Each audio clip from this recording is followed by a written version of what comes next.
Good morning. Now is a good time for families and children to light candles if they wish. We're going to start this morning with a little bit of singing. This is a song most of you know.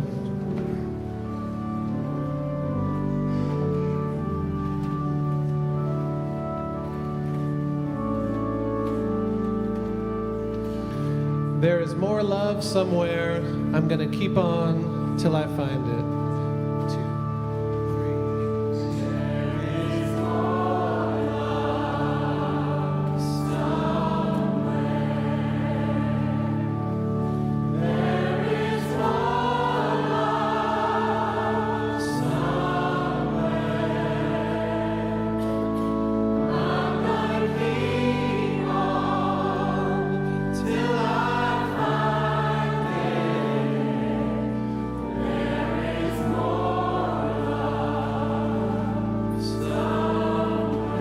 There is more hope.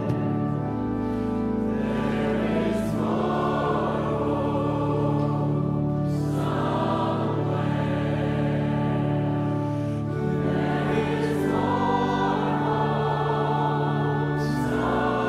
somewhere. I'm gonna keep on till I find it.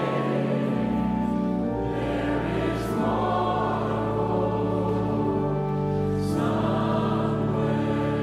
There is more peace. There is more peace somewhere. There is more peace somewhere. I'm gonna keep on till I find it. There is more peace somewhere. There is more joy. There is more joy somewhere. There is more joy somewhere. I'm gonna keep on till I find it. There is more joy somewhere. I'm going to keep on. I'm gonna keep on till I find it. There is more joy. There is more joy somewhere.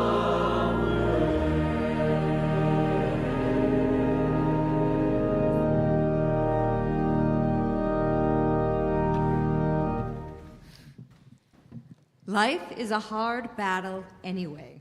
If we laugh and sing and a little bit, the fight, as we fight the good fight of freedom, it makes it all go easier.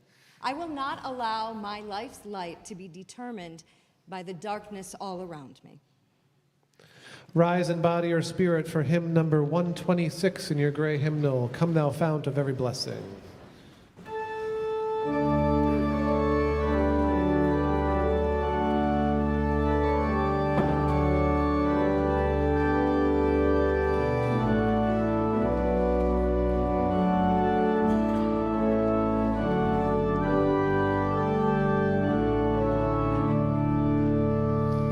Come thou fount of every blessing, tune our hearts to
Whoever you are, whomever you love, wherever you are on your life's journey, you are welcome here.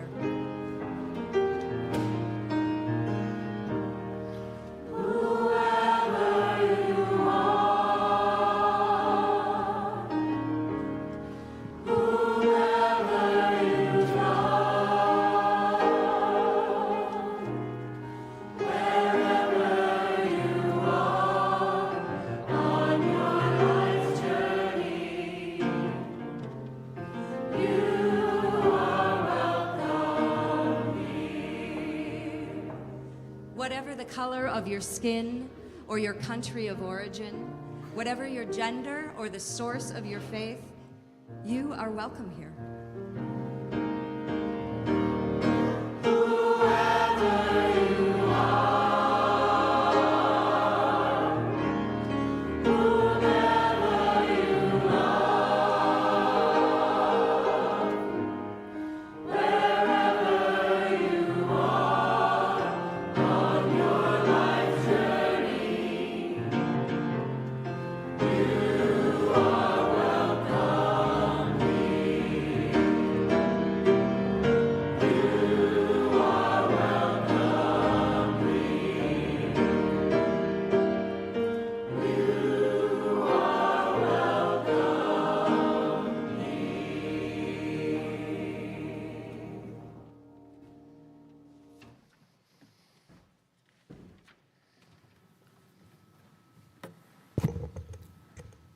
We now light our chalice, the symbol of our Unitarian Universalist faith.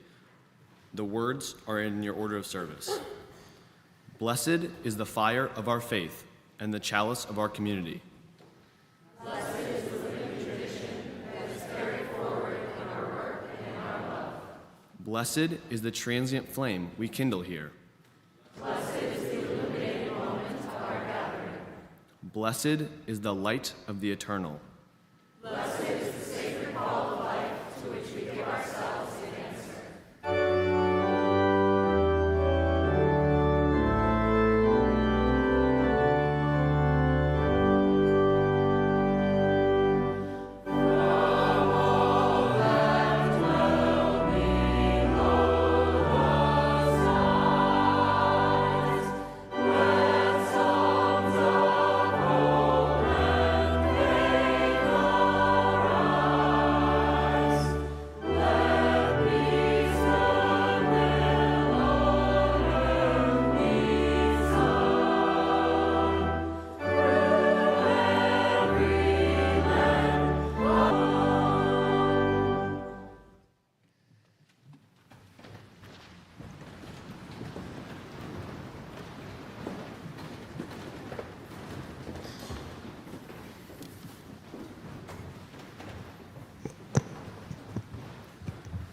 Good morning, everybody. Morning. Like many of you, I spent a surprising number of hours over the past 2 weeks watching the 2026 Winter Olympics. I tell myself I'll just watch one event, and suddenly I'm emotionally invested in sports I didn't even know existed 10 minutes earlier. The Olympics are, of course, an obvious time for celebration. We watch athletes celebrate years of discipline, sacrifice, and perseverance. Sometimes that celebration is jumping up and down, sometimes it's tears, and sometimes it's a hockey player missing half of his teeth but smiling anyways. Celebration is built into the Olympics, but what's interesting is that throughout history, some athletes have used those same moments of celebration not just to celebrate, but to openly resist oppression. Last week, a Ukrainian skeleton athlete, Vladislav Haraskevich, was barred from competing after he wore a helmet honoring fellow Ukrainian athletes killed in the war. He wanted to make sure they were remembered. And this isn't new. In 1968, Tommy Smith and John Carlos stood on the medal podium at the height of their celebration and raised their fists to peacefully resist racial injustice. Because of their act, both were immediately expelled from the Olympics, vilified publicly, received threats, and faced years of professional and personal hardship before their act was later recognized as courageous. In 1936, Jesse Owens resisted Nazi ideology not through protest or speech, but through extraordinary skill, winning 4 gold medals and letting excellence dismantle false ideas about superiority. The Olympics are designed for celebration, but again and again, those moments of celebration have also become moments where courageous athletes spoke out against oppression. Every 4 years, or every 2 years, the Olympics reminds us that celebration doesn't just mark achievement. It can also give people the courage to live and act in alignment with their values. Now, I'm not sure if we have any Olympic athletes here this morning. So close. The good news is you don't need to be an athlete to resist oppression through celebration. You can do it through singing, through hugs, through cheering for someone else, through simply showing up for one another. Because when we celebrate what is good, what is true, and what is worthy of dignity, and when we do it openly, the celebration itself becomes a form of resistance. It resists fear. It resists silence. It resists the pressure to shrink, to blend in, or to look away. No one needs a podium. No one needs a medal. Each of us has the ability to celebrate, and through that celebration, to strengthen courage in ourselves and in others. In the spirit of celebration, please turn and greet one another.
Check, check. At this time, we welcome up the children to come for the wisdom story before they go down to their classes.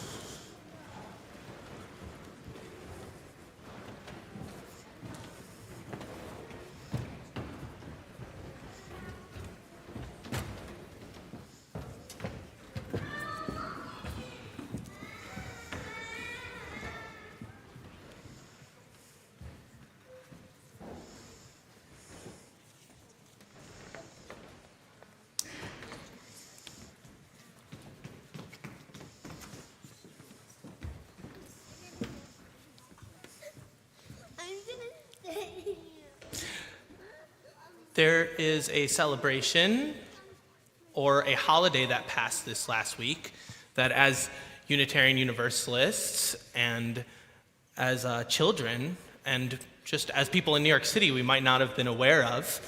And it involves masks and costumes and street parties and parades and things being thrown off of things. Does anybody know what this would be? Mardi Gras. Very good. How do you know about Mardi Gras? Because my family and me went to New Orleans to celebrate it, and everybody kept throwing beads and little stuffed animals at us. That's wonderful. So yes, this last week, the city of New Orleans in the United States celebrated the day of Mardi Gras, which is the culminating day after a month-long celebration titled Carnival, which most people still call in the United States Mardi Gras. Anyway, it's a tradition that comes from Europe, actually. It comes from Catholic traditions in Europe that came over from immigrants into our current United States, but specifically in the city of New Orleans, where it's most widely celebrated. In the 1800s is where Mardi Gras came to be what it is today. Slowly, but surely. And it actually started when the popular and the rich of the city began to throw balls and parties, and they made these exclusive clubs, and they said that only people in our privileged group may join these clubs. That only lasted for so long. As the New Orleanians of the city started to see these balls and parades happening, they did not stand for being ostracized and being kept out of the celebrations. Would you? No. I don't think we would see people celebrating around us and allow for them to say that you are not allowed to celebrate. So, specifically, underprivileged residents of New Orleans, and specifically black residents of New Orleans, who recently had been freed from slavery, although they were still being oppressed in many other ways, decided that they were going to start their own alternative parties, create clubs that were centered around social justice and mutual aid for one another. One of them, famously, is the Zulu Club, which now has been fully recognized as a full crew in the city of New Orleans and puts on their own parades that many, many thousands of people go to see and catch beads and catch stuffed animals off of. Even more recently, the LGBTQ plus community has also taken a stand and made their voices and their presence heard and seen in New Orleans by putting their own parades and clubs and parties and celebrations together that you could still go see. Some of them are simple, small block parties, walking parades, but they are making their presence known in a state that might not always be very kind to them. So, time and time again during this carnival season, in Mardi Gras especially, in New Orleans, underprivileged communities have taken back celebration, not allowed to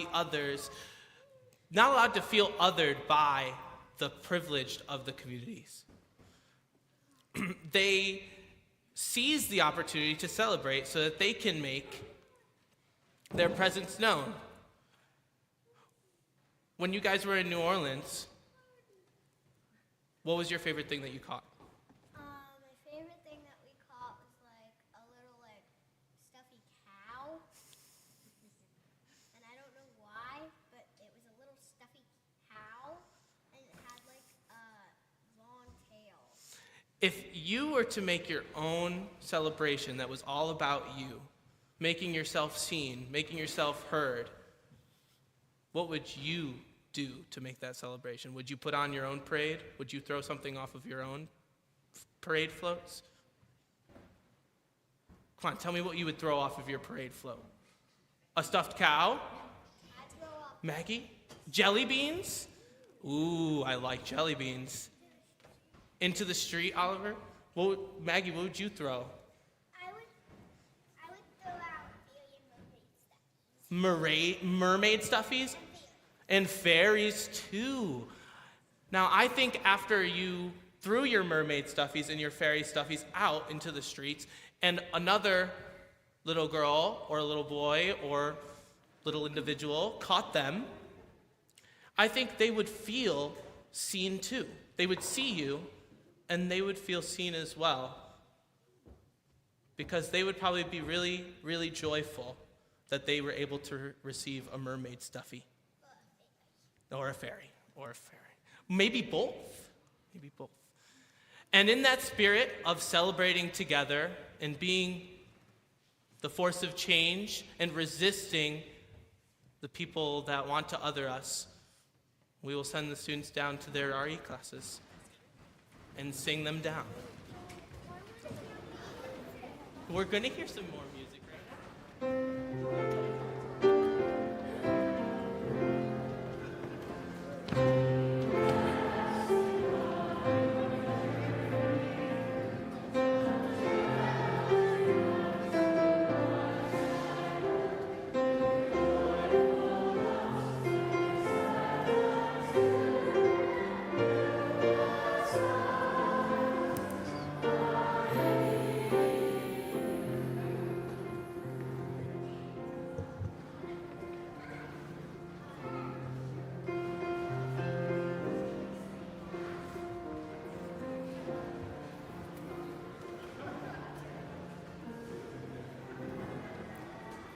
And now, I invite us all into a moment of stillness and meditation.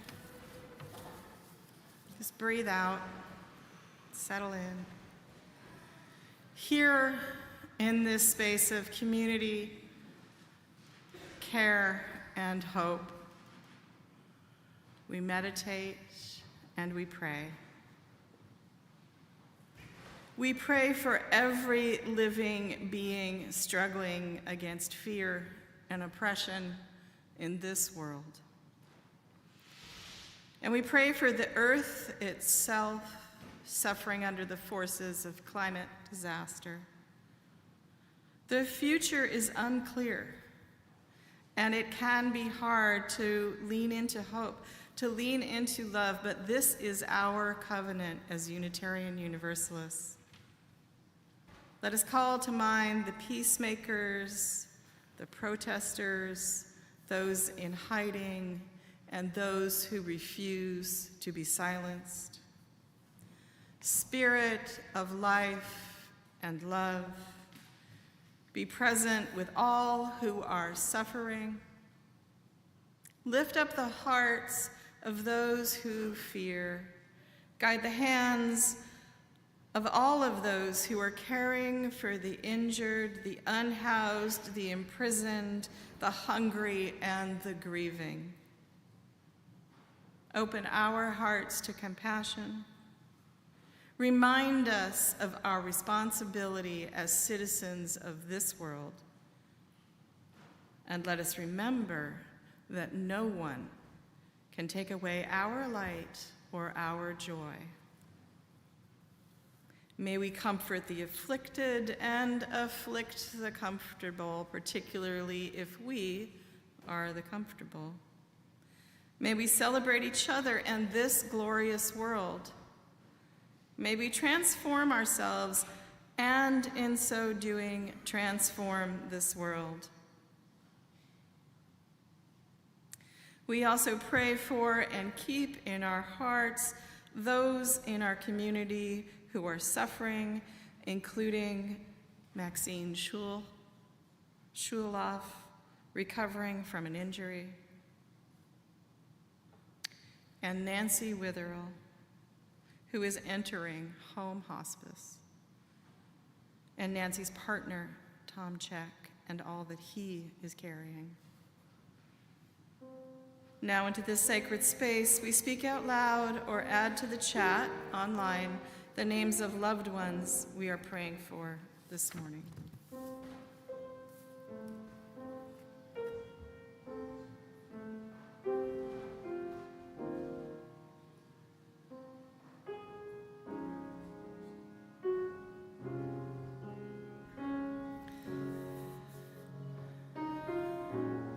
Now is the time we light candles of joy or sorrow. If you are joining us online, feel free to light a candle in your own home.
If you feel you need to be heard, or if there is something on your mind or heart you would like to share, we have a space for you after the service. E.T. Boyle of the Caring Ministry will be in the Chapel of All Faiths to my left, and online folks in need can reach out to me directly or to the Caring Ministry team via email.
it's a little hard to follow that.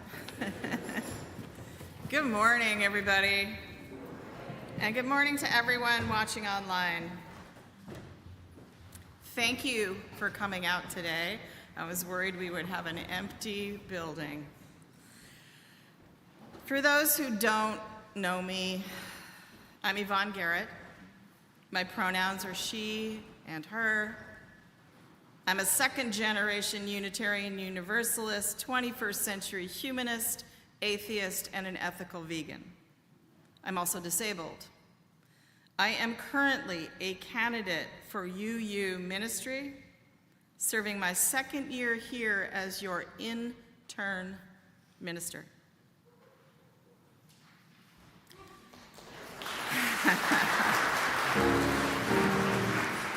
I kind of want to give you all a round of applause, but this is a dark time for many of us. And it's important that we acknowledge the grief, the fear, the anxiety that so many of us are experiencing. But I also want to encourage you to lean into the words you heard earlier from Sojourner Truth when she says, "I will not allow my life's light to be determined by the darkness around me." Part of resisting the forces of oppression, of pushing back on those who would extinguish our light, is to celebrate. And celebration isn't just about having fun or dancing or parades, though all of those things are great. Celebration is about building community. It's about loving ourselves and each other. As you heard Sean talk about earlier, this past week was Mardi Gras. And while some folks may think of Mardi Gras as nothing more than an excuse to overindulge, it is actually a time for celebrating culture, tradition, and community. As anyone knows who has seen the big parades roll through New Orleans or the small truck parades in Cajun country, or the Mardi Gras Indians in all their finery, Mardi Gras is much more than just a long party on the days leading up to Ash Wednesday. Now, someone I know told me they were not going to Mardi Gras this year because of all the stuff going on. And many of us may wonder if this is a good time to celebrate. But it is exactly in times like this when we need to spend time in community and to find ways to lean into joy. Because joy is essential for our survival. I also think it's amazing that this is a time for celebrating the Lunar New Year and Ramadan, and I don't mention these two important ways of marking the year just to be UU multicultural, but because each of these, Mardi Gras, Lunar New Year, Ramadan, and Eid, are long traditions that help to build community, to maintain culture, and for many people, to maintain their faith in tradition and or their deity, to celebrate publicly who they are, who we are. Because, again, celebration is about building community. It's about loving ourselves and each other. So, what does it mean when I say celebration is a form of resistance? How better to resist than to push back against those who would steal our joy? Because celebration is joy in action. Aside from just the fun, participating in community celebrations give our nervous system a break. Remind us that we are loved. Remind us that we are part of something bigger than ourselves. For many people who have been marginalized, BIPOC, LGBTQI, disabled, refugees, immigrants, wow, there's a lot of us. Celebrations are ways to survive and even to thrive. Because coming together reminds us that we are not alone. We matter. Whether it's to celebrate a quinceañera, a bar mitzvah, the year of the horse, the Zulu parade, or whatever, whenever, wherever it is you find your community or your faith, moments of celebration remind us who we are, where we came from, and give us an incredibly positive way to reconnect with joy, to recover from pain and grief, and to nourish ourselves. Now, for those who know me here, it may not surprise you to hear that I'm someone who is called to activism. I have been since I was a child. And activism, social justice work, care work is exhausting. So many people, especially now, feel a constant urgency to do something. And thank you to all of you who are doing the work in whatever shape it takes for you. But I'm also someone who has had to learn that there must be time for joy, not just rest, sleep, watching the Olympics, being out in nature, but gathering with those we love, to celebrate the very fact that we exist. Yes, it's important to do the work, to pay attention, to acknowledge our relative privileges, and to use those privileges to cause good trouble. But we can't do any of that if we burn out. If we spend all of our time in a constant state of anxiety or doom scrolling or showing up for every protest, every action, every rally. This is something that the queer community, the Black community, the Latin community, the indigenous community, the labor community, among so many others in this country, have come to understand. It is part of why Pride is such a huge party. It's one of the many reasons that powwows are awesome. It's part of why Mardi Gras has such a strong and continuous draw. It's the original reason for marching on St. Patrick's Day. Because it is how people show pride in their community, their culture, and shout out loud their right to exist, our right to exist, and to experience joy. I will not allow my life's light to be determined by the darkness around me.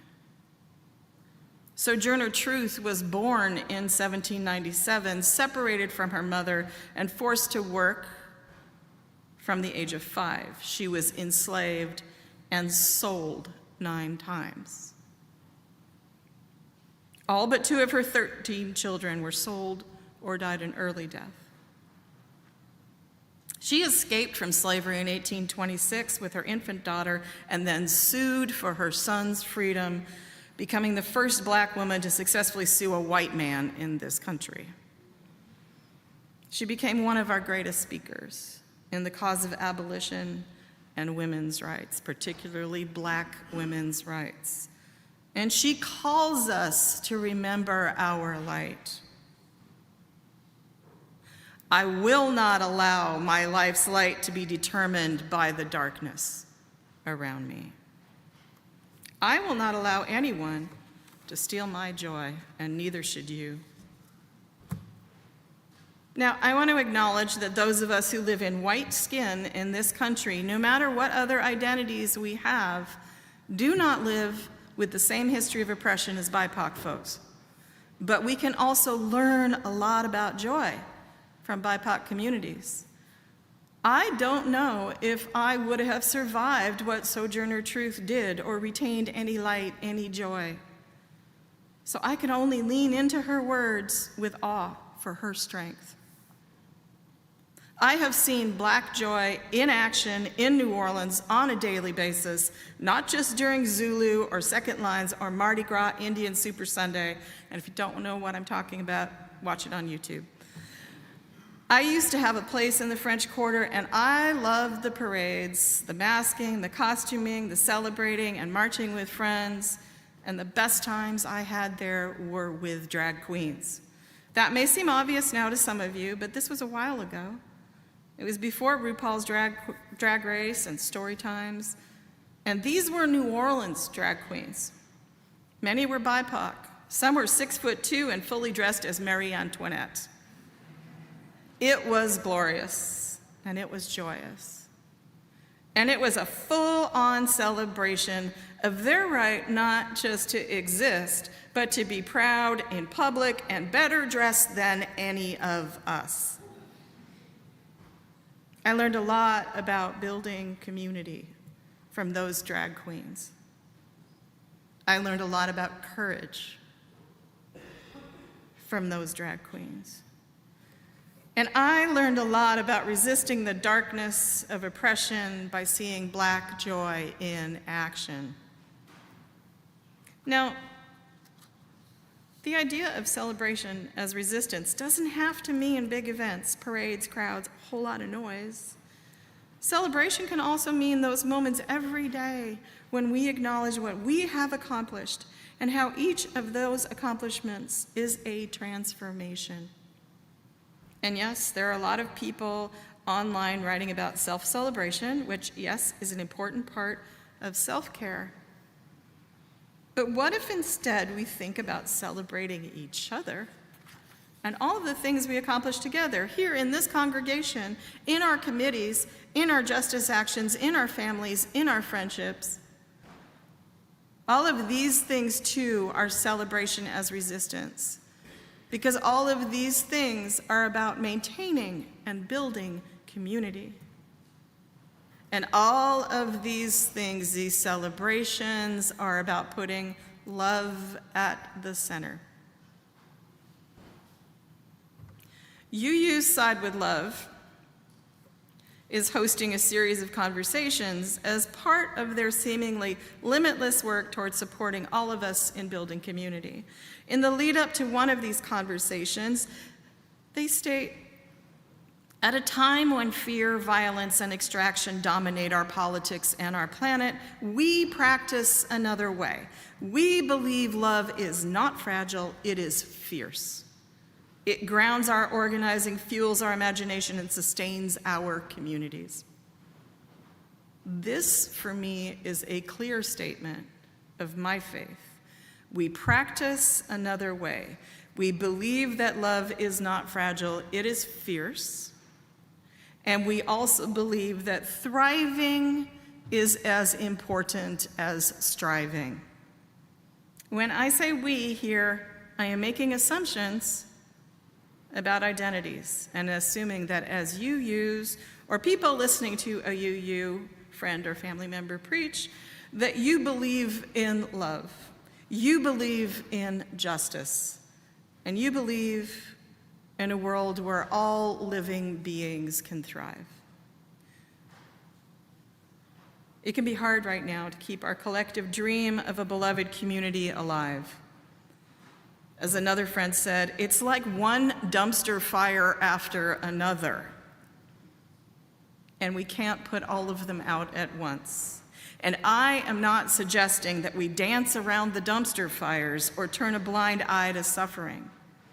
But we must, all of us, take the time to remember that joy feeds our hearts, our souls.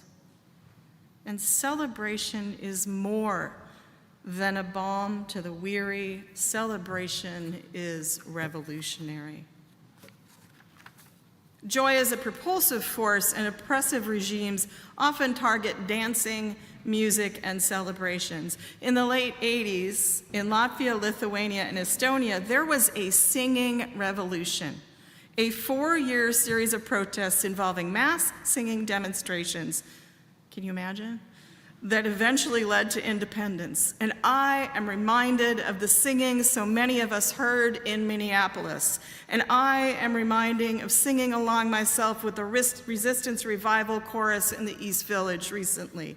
And I am reminded of the overwhelmingly joyful music of New Orleans. And I am reminded of the words of Sojourner Truth. I will not allow my life's light to be determined by the darkness around me. And I am reminded of the words of Shirley Caesar, sung by the Resistance Revival Chorus. This joy that I have, the world can't take it away. We are a fiercely joyful people. We celebrate to say that darkness will not have the final say. Knock us down, we will get back up. Our light cannot be extinguished. Attempt to silence us, and we will sing even louder. Try to frighten us, and we will dance. Because we have hope, we have joy, and we love each other and this world. And we know that joy is essential for our survival. So here is my challenge to you all. Find one moment of joy. Lean into celebration. Make snow angels during the blizzard if you have to. Remember that joy exists and that choosing joy is a powerful act of resistance. Amen. Blessed be, and know that you are loved.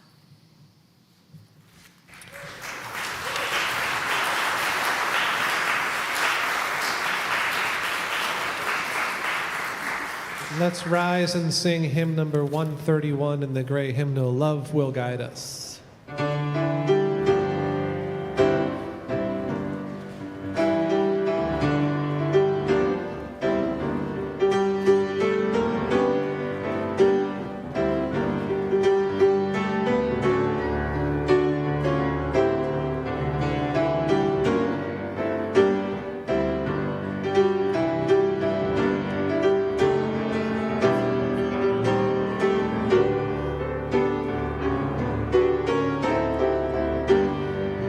Love will guide us. Love will guide us.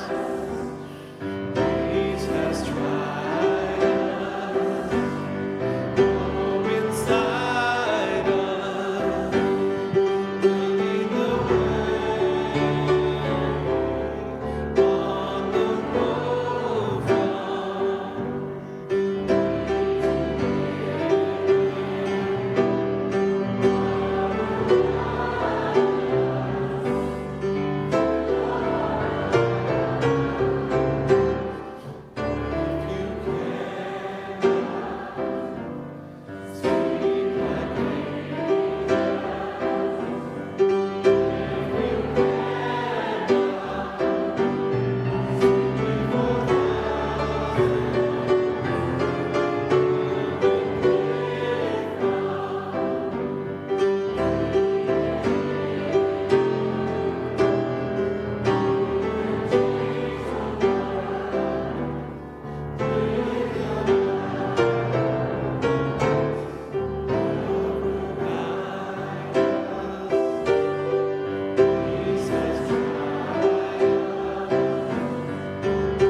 This month's offering, This month's offering will be shared with the Immigrant Law Center in Minneapolis.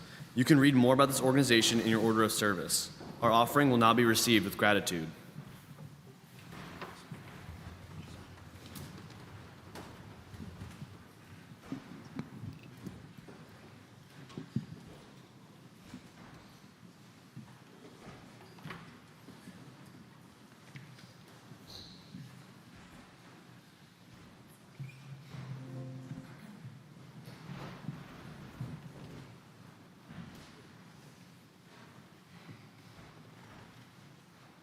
Well, the moon is broken and the sky is cracked. Come on up to the house, and the only things that you can see is all you lack. Come on up to the house. All my crying ain't done no good. Come on up To the house, come down off the cross. We need that wood. Come on up to the house. Come on up to the house. Come on up to the house. The world is not my home. I'm just a Passing through. Come on up to the house. There's no light in the tunnel, no arms in the fire. Come on up to the house. And you're singing lead soprano in a junk man's choir. Come on up to the house. Does life seem nasty, brutish and short? Come on up to the house. The seas are stormy, you can't find no port. Come on up to the house. You gotta come on up to the house. Just come on up to the house. This world is not my home, I'm just a passing through. Come on up to the house.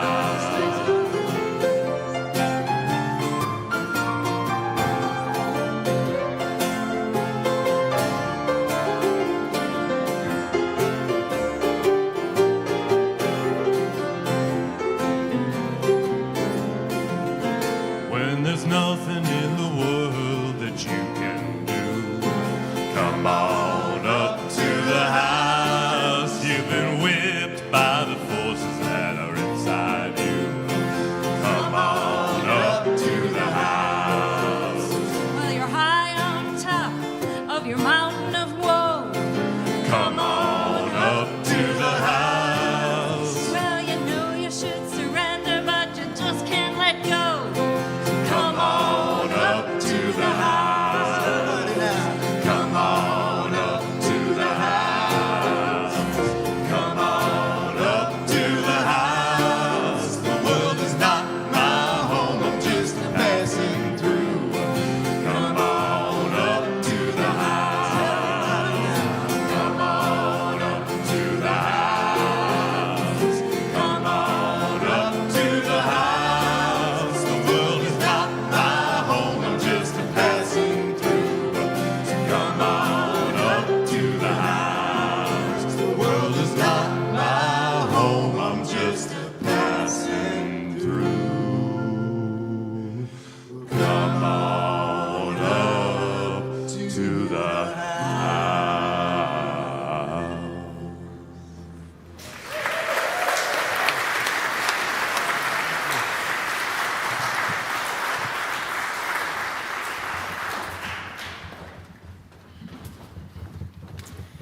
Good morning, everyone.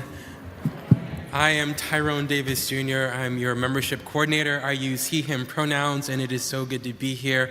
Hello to everyone online. Thank you. Yvonne, that was beautiful. Joy as resistance. I will not let the darkness around me define me. I love that. Thank you so much. And thank you to Mason. Okay, we have a wonderful tradition here where we like to welcome visitors who may be here today. It's a good way for us to see you and know that you're here and that you've chosen to spend a Sunday with us. So we do this thing where we ask you to stand up, tell us your name, tell us what neighborhood you're visiting from, and then we'll all say to you, yeah, so the thing about this, though, is that I want to repeat what you say over the mic so that we can all hear it and so that the people online can hear it. So when you stand up and introduce yourself, yell it to me, please, please, please. All right, do we have any brave ones visiting today who wants to say hello? Okay.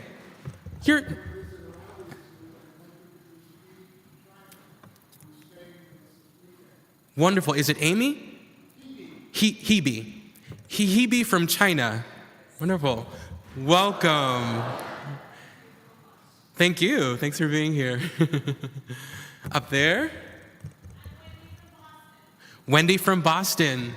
Welcome. Any other visitors? Yes. Drew from Jersey City. Welcome. He seemed really excited about Jersey City. All right. Got to get over there sometime soon. Any other visitors? Okay then, well thank you so much for being here. If you don't mind, we have these white visitor cards in the white baskets in the pews in front of you. Go ahead and fill one of those out. It's a great way for us to stay connected with you and for you to stay connected with us.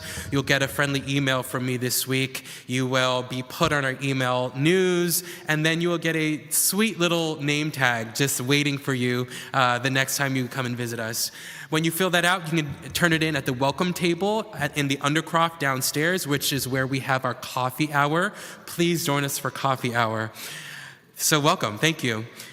Speaking of the welcome table, we have this new thing going on where board members are creating more opportunities for engagement with the congregation.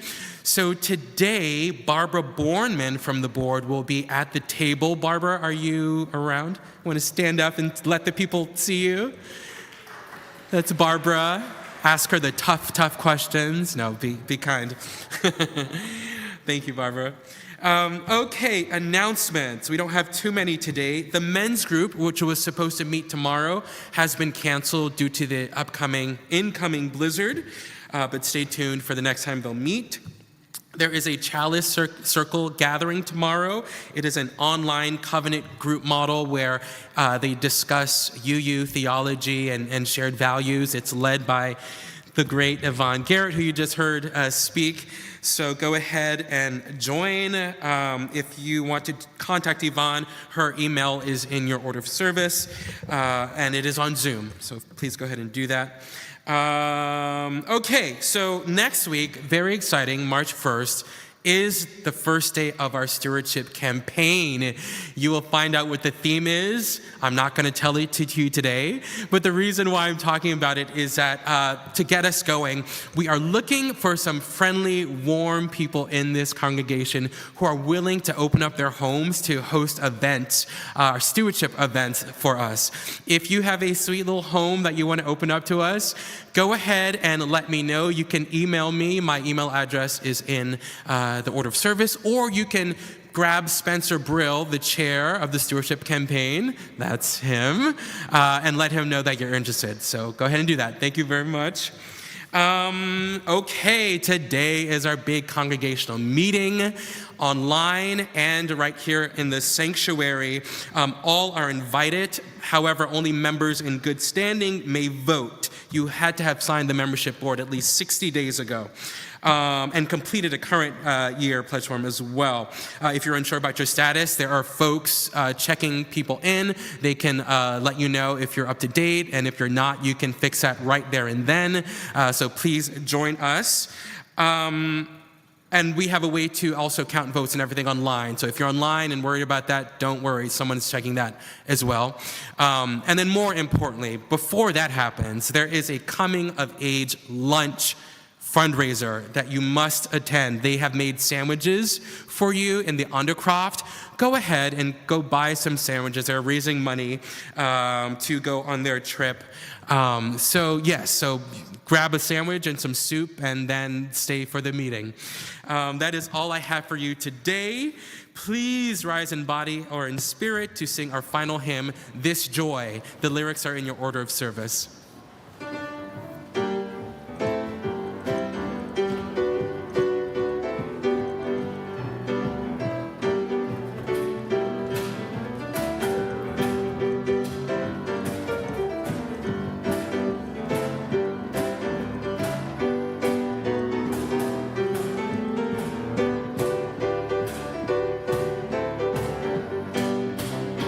This joy.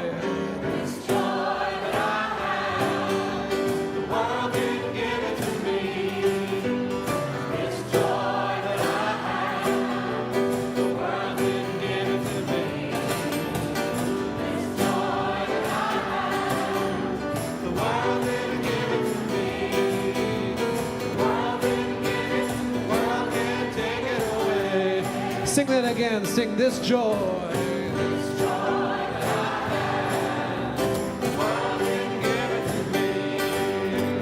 This joy that I have, the world didn't give it to me. This joy that I have, the world didn't give it to me. The world didn't give it, the world can't take it away. This strength I have. Somebody clap your hands.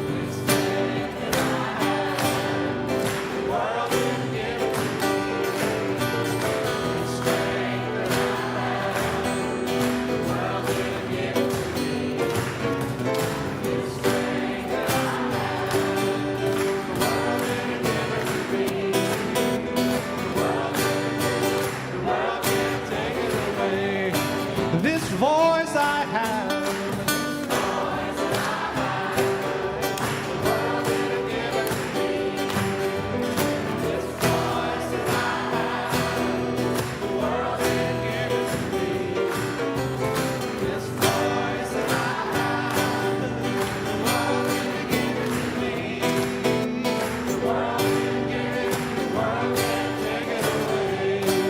This peace I have. This peace that I have, the world didn't give it to me. This peace that I have, the world didn't give it to me. This peace that I have, the world didn't give it to me. The world didn't give it, the world can't take it away. This joy.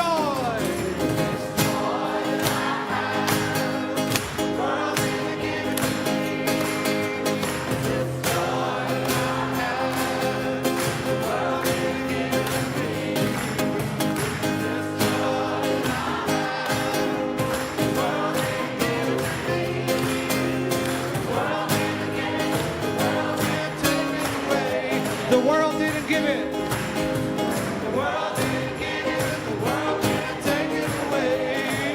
The world didn't give it. The world didn't give it. The world can't take it away.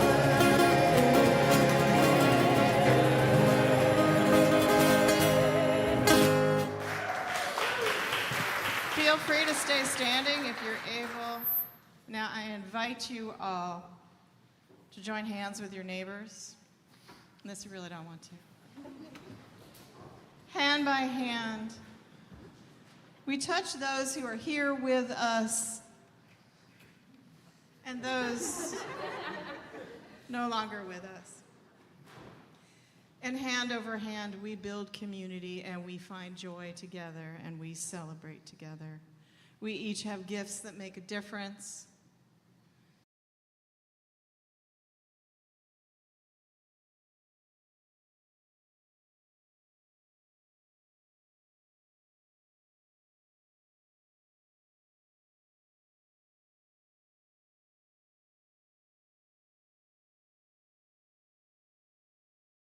Be strong, be connected, be loved.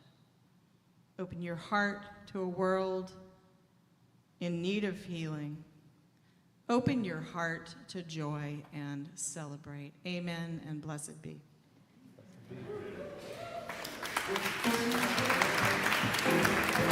Blessed be.